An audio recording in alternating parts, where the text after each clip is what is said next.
Hey there guys, Next Strike here back again for another review of The Legend of Korra, and it is time for episode 10. I forget the name, so I'm not going to attempt that, but generally it was a really good episode.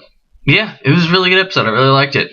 And yeah, it's interesting coming off the last one where I just did not like it. And I was pretty much done because I was like, season sucks, it's stupid. And now I'm like, okay, maybe they can redeem themselves somewhat with this series, or season, I mean. So we'll see how that turns out.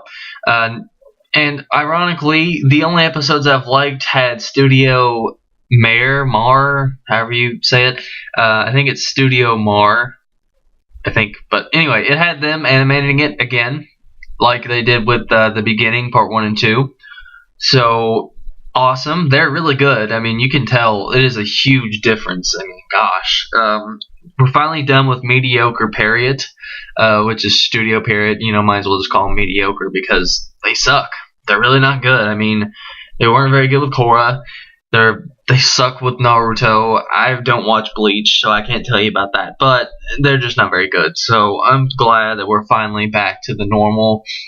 Because, it's just like the way the characters move and everything, it looks better, the character movement's better, just everything's better.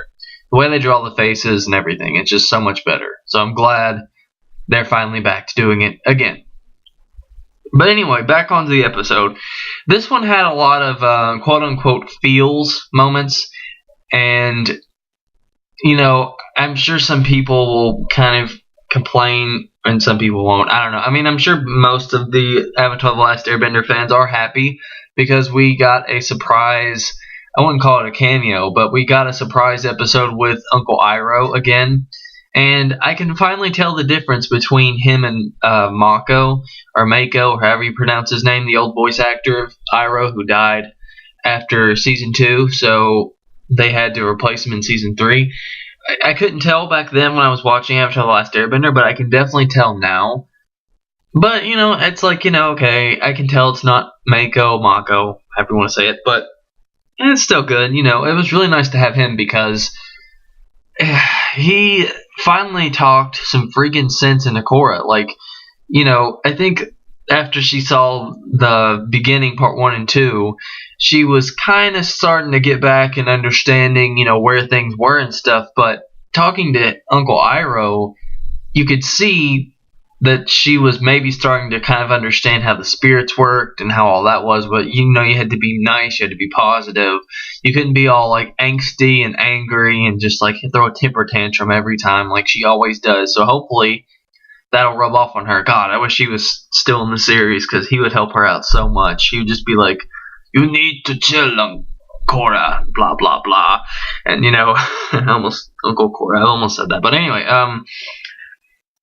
the actual episode, her and Jinora were trying to find their way to the spirit portals in the spirit world, and they got separated. And then Jinora went to the library and saw the owl spirit. That was kind of cool. But of course, the owl spirit is with Unalaq for some unknown reason. I'm guessing that that's because he is twisting the spirits around that he comes in contact with. See, I don't really understand why he's evil. I mean, I guess it's because he's under the evil influence of the what's the evil one's name? It's not Rava, is it? It's I forget, but whatever. The evil spirit in the tree. You guys know what I'm talking about. So I guess he's put under that influence, and then he puts that influence on everything else because that's what he did when he was out and about and he had to be trapped. So I guess that's what he's doing. Interesting. But yeah, he captures her, and then in the meantime, Korra undergoes this journey of like understanding and all this stuff, and it was really nice. And she was a little girl the whole time, which is pretty much what she acts like in the whole series. So that's pretty awesome that they did that. I really hope that she not only carries this throughout the rest of the season, but throughout the rest of the show, because I am tired of angsty, pissed off Korra. I'm tired of it. She needs to grow up and understand how things work. Yeah, you know what? Life sucks sometimes, but you don't have the right to treat everyone the way that she does and just be all moody and all that stuff. yeah, people like that are just kind of irritating, and you can understand why Mako would break up with her because she's so irritating. But anyway, so we go through that journey with her, and then at the end, she has to open the spirit portal, or she loses her spirit forever. I guess you would have to do that. It is kind of a cliche thing, it's like do this or this person dies. But you knew that when she opened it, he wasn't going to help. So I guess. Doesn't he still have Jinora? Yeah, he still has Jinora because she doesn't wake up at the end. So that sucks. So yeah, he still got Jinora, and both the portals are open. Sorry, both are open. And I'm glad that they explained how the bending works. How that you had to go through the portals in order to get the bending power. That's good. I like that. So yeah, that's really good.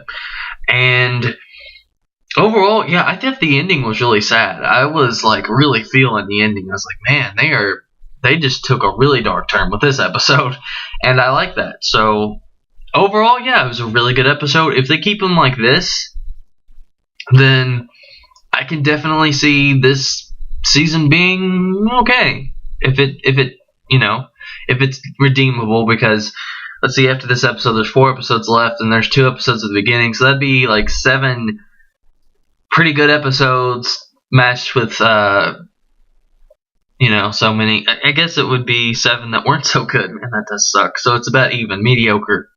I don't know. We'll see how it works and how it holds up if I rewatch it. Whatever. That's just my opinion, though. You guys can feel free to disagree. It's just there is very high expectations because these guys can write really well. I mean, first season of Korra, Avatar: The Last Airbender, they were pros. So obviously, I'm going to call them out on it if they're not doing their job right, and they weren't. They were not doing as good of a job. I don't know why, but they weren't. But hopefully this gets better, and they don't ever go down this route again of making us sit through all this crap of not caring, and then we care, and it's at the end of the season. So we'll see. I just wish that this stuff had happened more towards the beginning, because the season didn't really have a plot until the beginning, part 1 and 2. Up until then, it was just like, okay, Unalaq's a bad guy, but we don't know what he's doing, so yeah. But overall, yeah, it was a good episode. I really liked it. I hope that they keep the mojo going, and we'll see what happens. So take care, you guys.